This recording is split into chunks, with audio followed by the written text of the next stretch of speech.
नमस्कार, मेरा नाम है कोमल झा और आप देख रहे हैं देश रोजाना।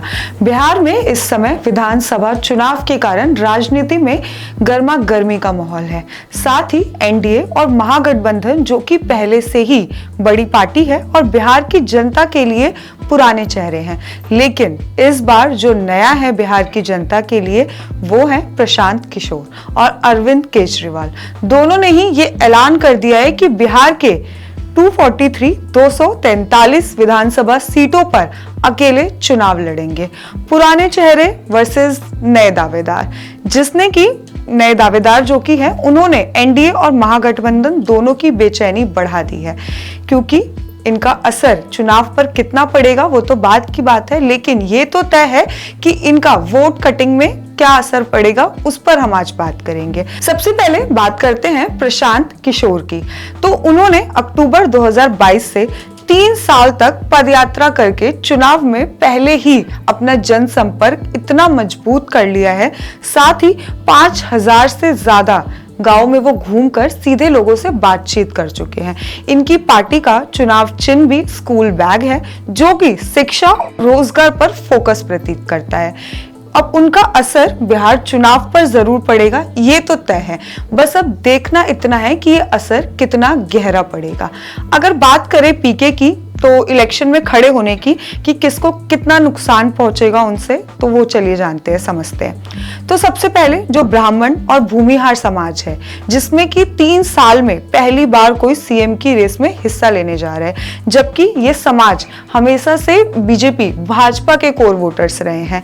तो इनके पास जो ये समाज है, इनके पास अब दूसरा विकल्प आ जाता है, जन स्वराज, जिसका सीधा सीधा नुकसान एनडीए को हो सकता है। बिहार में अभी कौन सा समाज या वर्ग ऐसा है जिनका झुकाव पीके की ओर है?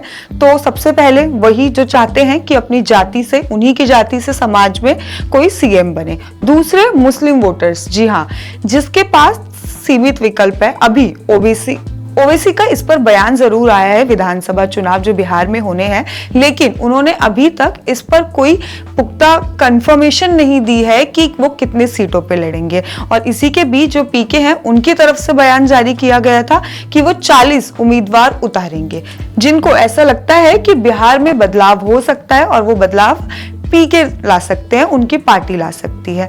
तो आप जैसे कि जानते हैं कि पीके खुद एक पॉलिटिकल स्ट्रेटेजिस्ट है और वो बहुत अच्छे से समझते हैं कि बिहार में मुस्लिम वोटर्स की संख्या 18 से 19 यानी कि लगभग 17.17% है, और ओबीसी और जो ईबीसी है उनकी संख्या भी बिहार में काफी ज्यादा है।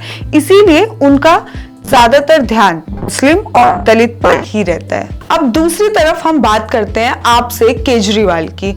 तो उनकी बात करें तो माना जा रहा है अनुमानित तौर पर कि उनका महागठबंधन और उनका वोट बढ़ सकता है, क्योंकि दोनों की पार्टी का वोट बैंक जो है वो समान है और दोनों ही युवा शहरी बदलाव चाहने वाले मुद्दों पर लड़ रहे हैं।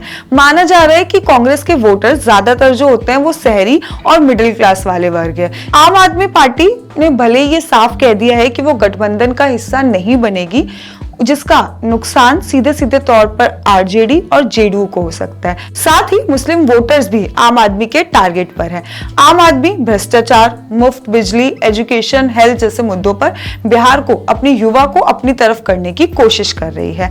आम आदमी पार्टी भले ही विकल्प जरूर है और दिल्ली में मिली राजनीतिक हार के बाद आप पदयात्रा के माध्यम से बिहार में अपनी पहुंच बढ़ाने की तैयारी में है। खासकर आम आदमी जो पार्टी है, बताया जा रहा है कि एक तरफ तेजस्वी यादव के वोट बैंक पर के प्रभाव डालने की रणनीति उनके द्वारा अपनाई जा रही है, लेकिन अगर जन स्तर पर उनके मुकाबले की बात करें तो उनका मुकाबला सीधा सीधा प्रशांत किशोर से है, जो कि चुनावी अनुभव तैयारी के साथ बिहार की जनता के सामने चुनाव में उतरे हुए हैं और अपने साथ पहले से ही बदलाव की आंधी लिए वो चल रहे हैं। इस बार माना जा रहा है कि गेम चेंजर बन सकते हैं। बिहार की युवा की आबादी 57% है, जो कि 25 से कम उम्र है, और जन स्वराज हो या आम आदमी पार्टी, दोनों ही पूरी कोशिश कर रहे हैं कि बिहार के युवा को अपनी तरफ लुभा सके। अब आगे तो यही देखना है कि क्या सच में गेम चेंज होता है या फिर एक बार फिर पुराने खिलाड़ी ही बाजी मार ले जाते हैं। आपको बता दें, अनुमानित तौर पर विधानसभा चुनाव प्रक्रिया अक्टूबर से नवंबर के बीच हो सकती है। वर्तमान विधानसभा का कार्यकाल 22 नवंबर 2025 को समाप्त हो जाएगा और इससे पहले नई विधानसभा का गठन जरूरी है। आज के लिए इतना ही।